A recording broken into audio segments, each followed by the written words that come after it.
నమస్కారం, నా పేరు బాల. బీసీఎన్ న్యూస్ కి స్వాగతం. ముందుగా ముఖ్యాంశాలు. పాలకొల్లులో ఘనంగా టిట్కో ఇళ్ల ప్రారంభోత్సవ కార్యక్రమం. లబ్ధిదారులకు ఇంటి తాళంతో పాటు ఆడపడుచులకు చీర, పసుపు, కుంకుమ, గాజులు అందజేసిన కేంద్ర మంత్రి శ్రీనివాస్ వర్మ, మంత్రి నిమ్మల, కలెక్టర్ నాగరాణి.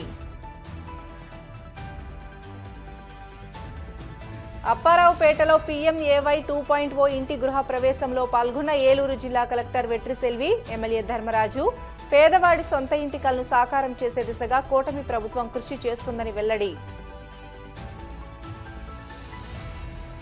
జగన్ పై లోకేష్ క్రెడిట్ చోరీ ఆరోపణలు సిగ్గుచేటన వైసీపీ ఎమ్మెల్సీ అరుణ్ కుమార్.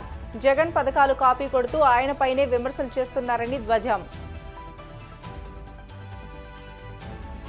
తల్లిదండ్రులను నిర్లక్ష్యం చేస్తే జీతంలో 15% కట్. తెలంగాణ అసెంబ్లీలో చారిత్రాత్మక బిల్లుకు ఆమోదం.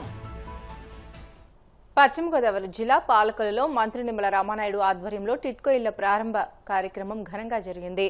కేంద్ర మంత్రి భూపతిరాజు శ్రీనివాస్ వర్మ, మంత్రి నిమ్మల, కలెక్టర్ నాగరాణి చేతుల మీదుగా లబ్ధిదారులకు ఇంటి తాళంతో పాటు ఆడపడుచులకు చీర, పసుపు, కుంకుమ, గాజులు అందజేశారు. ఈ సందర్భంగా వారు మాట్లాడుతూ ఈ ఇళ్ల నిర్మాణం కోసం గత 5 ఏళ్లలో ఎన్నో బాధలు, కష్టాలు పడ్డారని తెలియజేశారు. కూటమి ప్రభుత్వం వచ్చిన తర్వాత ఇచ్చిన మాట ప్రకారం ఇళ్లను ఇచ్చామని అన్నారు. ఆర్థిక ఇబ్బందులు ఉన్నా కూటమి ప్రభుత్వం పేదల సొంతింటి కల నెరవేరుస్తుందని తెలియజేశారు. వందల కోట్ల కుటుంబాల్లో పుట్టారో, ఎవరైతే వాడు తాత మంత్రి చేశాడో, పార్లమెంట్ సభ్యుడు చేశాడో, లేకపోతే వాళ్ళ తండ్రి గారి తాత మంత్రి చేశాడో, పార్లమెంట్ సభ్యుడు అయ్యాడో, రాజకీయం ఒక వారసత్వంగా ఉన్నటువంటి సంగతి మీ అందరికీ కూడా తెలుసు.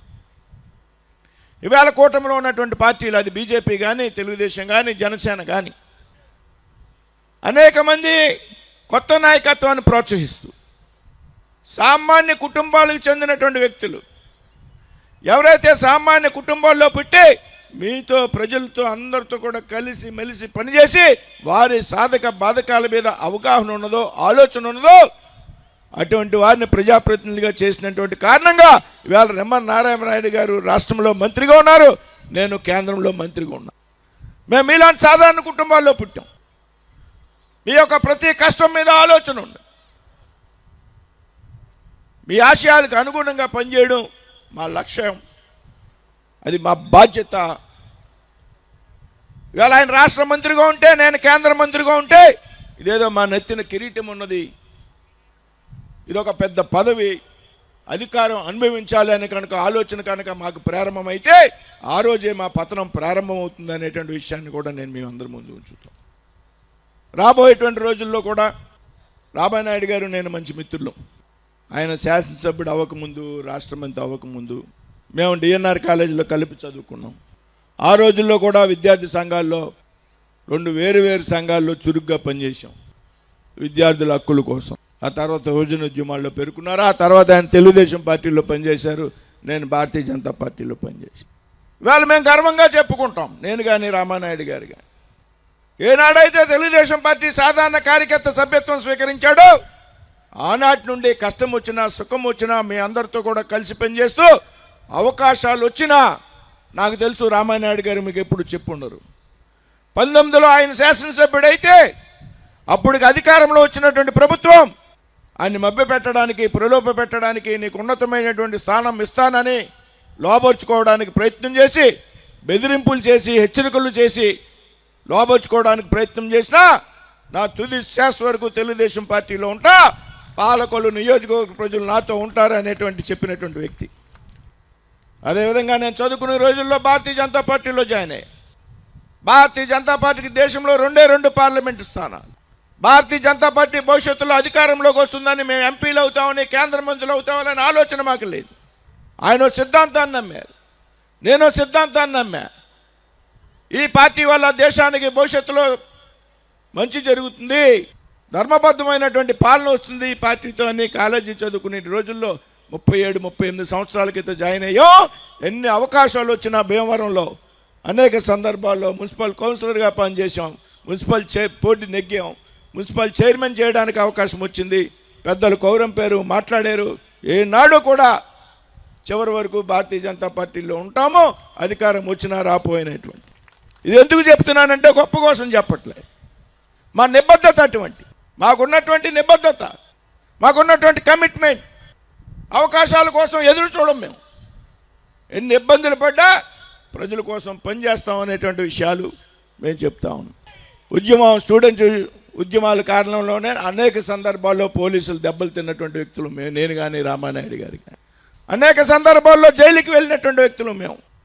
ఎవడో నేను ఎన్నికల్లో వచ్చి పాలకొల్లులో ప్రచారం చేస్తుంటే ఎవరో కొంతమంది ఆ వైసీపీ నాయకులు అన్నారు మేము కూడా జైలుకి వెళ్ళామని.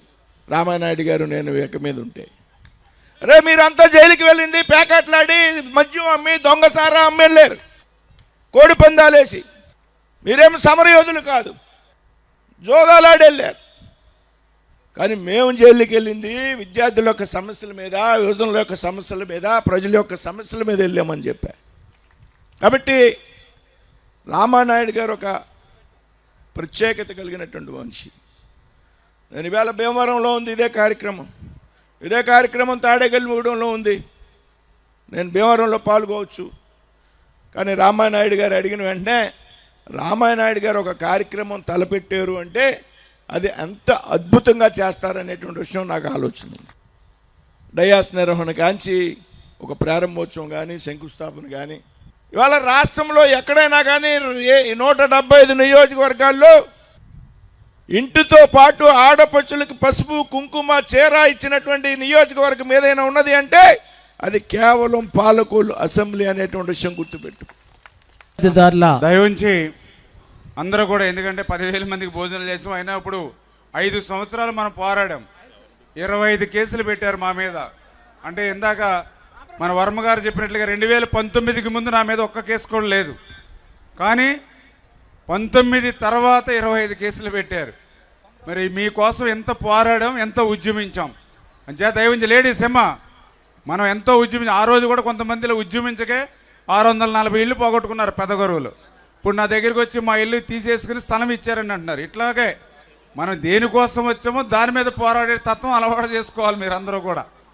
ఆ రోజు కూడా నేను ఒక పిలిపిస్తే రండి అని చెప్పాను. ఆ రోజు నవంబర్ 1 పాలకొల్లు నన్ను పిలిపించాం. ఆ రోజు ఒక స్లోగన్ ఇచ్చి పాలకొల్లు చూడని ఒక పిలిపించాం. రమ్మంటే మీరు వచ్చారు కానీ పోలీసులు చూసి అక్కడ ఉన్నారు. తర్వాత మమ్మల్ని అరెస్ట్ చేసి ఒక 5 పోలీస్ స్టేషన్లు తిప్పి రాత్రి ఎప్పుడు 12ంటికి వదిలేరు. నేను అదే చెప్పా, మీరు నిజంగా నా పిలుపు అందుకుని ఇంటికి 3 కాడికి 6,000 లబ్ధిదారులు, 6 3 18,000, 20,000 మందిలో కనీసం సగం మంది 10,000 మంది వస్తే అరెస్ట్ చేయగలుగుతారా పోలీసులు? ఎక్కడుంటాయి అంతమందిని అరెస్ట్ చేయడానికి పోలీస్ స్టేషన్లు? ఎక్కడ ఉంటాయి? మిమ్మల్ని అందరినీ కూడా బస్సులు కావాలి కదా, ఒక 50 మందికి ఒక బస్సు. మరి 10,000 మందికి కావాలంటే ఎన్ని బస్సులు కావాలి? ఇంతమంది మహిళల్ని ఎన్ని బస్సులు పెట్టి అరెస్ట్ చేస్తే రాష్ట్రం అంతా కూడా ఎంత చెడ్డ పేరు వస్తుంది ప్రభుత్వానికి. కానీ మీరేంటంటే వచ్చిందే తక్కువ మంది కూడా చెట్లు చోట. అంటే ఎప్పుడు కూడా కలిసి పోరాడితే ఇప్పుడు నష్టం ఉండేది కదా. ఇప్పుడు పెదగూరులో 640 ఇళ్ళు పోయాయి. సార్ మేము ఇల్లు కట్టుకోలేము, ఎక్కడెక్కడో కాజ గొప్పులో మాకు స్థలం ఇచ్చారు, నక్కల తిప్పలో స్థలం ఇచ్చారు అంటున్నారు. నక్కల తిప్పులు ఇచ్చామంటున్నారు. మరి ఏం చేస్తాం? పోరాడితే. అందుకనే కార్ల్ మార్క్స్ కూడా చెప్పాడు, పోరాడితే పోయేదేమీ లేదు, బానిస సంఖ్యలు తప్ప అని. అంటే దాన్ని అలవర్చుకుని మనం పని చేయాలి. వీళ్ళు మనం మాట్లాడుతున్నాం, ఈ లోపల అక్కడ ఏదో చిన్న కలకలం వచ్చింది, భోజనాలు, మీ తలకలన్నీ అక్కడ తిరిగిపోయి. మేము మా దగ్గరికి వస్తేనేమో సార్ మా ఇల్లు ఇవ్వాలి అద్దులు అంటా ఉన్నారు. మీరు ఓపిక ఉండాలి, పని చేయాలి. మేము నిరాహార దీక్షలు చేస్తాం మీకోసం. గంటలు రోజులు భోజనాలు లేకుండా సైకిల్ దొక్కుని పోయాం. ఆ పోరాట పటిమ ఉండాలి మనందరికి కూడా. ఓకే, మేము కూడా ఈరోజు మరి ఇప్పుడే వర్మ గారు చెప్పారు, నిజంగా చాలా మిత్రులు ఆయన. ఎందుకు ఇంత మాట చెప్తూ ఉన్నామనంటే ఈవేళ వర్మ గారు నాకు కూడా మంచి మిత్రుడు. ఈరోజు కాదు, ఎప్పుడో కాలేజీ చదువుకునేటువంటి రోజుల్లో ఆ రకమైనటువంటి మంచి మిత్రులు ఈరోజు ఆయన కేంద్ర మంత్రిగా ఉండడం, నేను రాష్ట్ర మంత్రిగా ఉండడం మా ఇద్దరే కాదు, మీ అందరి అదృష్టం. ఇప్పుడు నియోజకవర్గంలోకి వచ్చిన తర్వాత ఎంత కష్టపడి పనిచేస్తున్నామంటే రాత్రి కూడా నేను ఇక్కడ 2:30 దాకా ఉండి 3 గంటలకు ఇంటికి వెళ్ళాను. నేను ఇక్కడ 2:30 దాకా ఉన్నా. ఎందుకంటే ఈ ప్రోగ్రాము 3 రోజుల క్రితమే ప్రకటించారు స్టేట్ గవర్నమెంట్. 3 రోజుల్లో ఏర్పాట్లు చేసుకోవాల్సి వచ్చింది. మిమ్మల్ని కౌరు పంపించడము, రప్పించడము, ఇక్కడ ఏర్పాట్లు చేయడము, భోజనాలు, చీరలు. ఎంత శ్రద్ధ అంటే చీరలు చూసాం. లాస్ట్ టైం అయితే సిల్క్ శారీస్ ఇచ్చాం. సరే ఇంకొంచెం మంచి చీర ఇవ్వండి అని చెప్పాం మా వట్టం గణేష్ గారికి. కానీ 3 రోజుల టైమే ఉంది. మరి 3 రోజుల టైంలో మంచిదంటే మళ్ళీ వెళ్ళి ఆయనే పాపం విజయవాడ వెళ్ళి నెదిక్కుని తెచ్చాడు. ఒట్టం గణేష్ గారు అంటే తెలుసు కదా, మన వీరభద్ర ఆయన కళ్ళకు రంగు వేస్తాడు కదా, రెడ్ కలర్. ఆయనే అడ్వర్టైజ్మెంట్లు ఇచ్చేసుకునేవాడు. ఈయన ఇదివరకు ఎవరో ఉండేవాడు కదా, డబ్బులు ఊరికే రావని చెప్పేవాడు. బంగారం చెప్పు గుండు, ఊరికినే డబ్బులు రావనేవాడు. ఆయన గుండుతోటి ఉండేవాడు. బంగారం ఏం షాప్ అది? లలిత జ్యువెలర్. అలాగే మా ఒట్టం గణేష్ గారు కూడా ఆయనే అడ్వర్టైజ్మెంట్ షాప్కి ఇప్పుడు కొడుకులకి అప్పచెప్పేసాడు. అందుకు నాకు కొంచెం భయం, ఆ క్వాలిటీ మెయింటైన్ చేస్తున్నాడా లేదా. ఆయన విజయవాడ వెళ్ళి శారీస్ పట్టుకుని వస్తే మీరు గుర్తుపెట్టుకోవాలి, మీరు భోజనంగా చూశారు, మేము ఎంత కష్టపడుతుందో గుర్తుపెట్టుకోవాలి. వాళ్ళు శారీ పట్టుకొస్తే నాకు ఇంటికి పట్టుకొస్తే నేను మళ్ళీ చూసాం. మాకేం తెలుస్తుందో బట్టల గురించి, దాని మీద తెలియదు నాది. మళ్ళీ మా ఇంట్లో పైకి పంపించి మా మిస్సెస్ దగ్గరికి మా పాపకి చూపించాం. వాళ్ళిద్దరిని చూస్తే నేను మళ్ళీ విజయవాడ వెళ్ళిపోయాను వాళ్ళకి ఇచ్చేసి. మళ్ళీ ఫోన్ చేసి ఎట్లా ఉన్నాయని అడిగాను.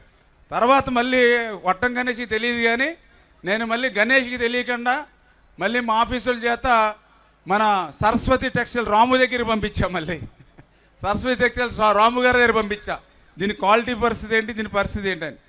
ఆయన కూడా బాగుంటుంది తీసుకోండి, ఇప్పుడంతా ఇదే తీసుకుంటూ ఉన్న ట్రెండ్ అని చెప్పారు. అంటే పెద్ద టాప్ ఇది కాకపోయినా చెప్తున్నానంటే, ఒక చీర కొనడానికి ఒక మంత్రి స్థాయిలో ఉండి ఒక ఎమ్మెల్యేగా ఉండి కనీసం నాకు ఖాళీ కూడా, ఎందుకంటే ఒక పక్కన అసెంబ్లీ, శనివారం అంతా అసెంబ్లీ, అటువంటి బిజీ టైంలో కూడా ఎంత కసరత్తు చేసానో చూడండి.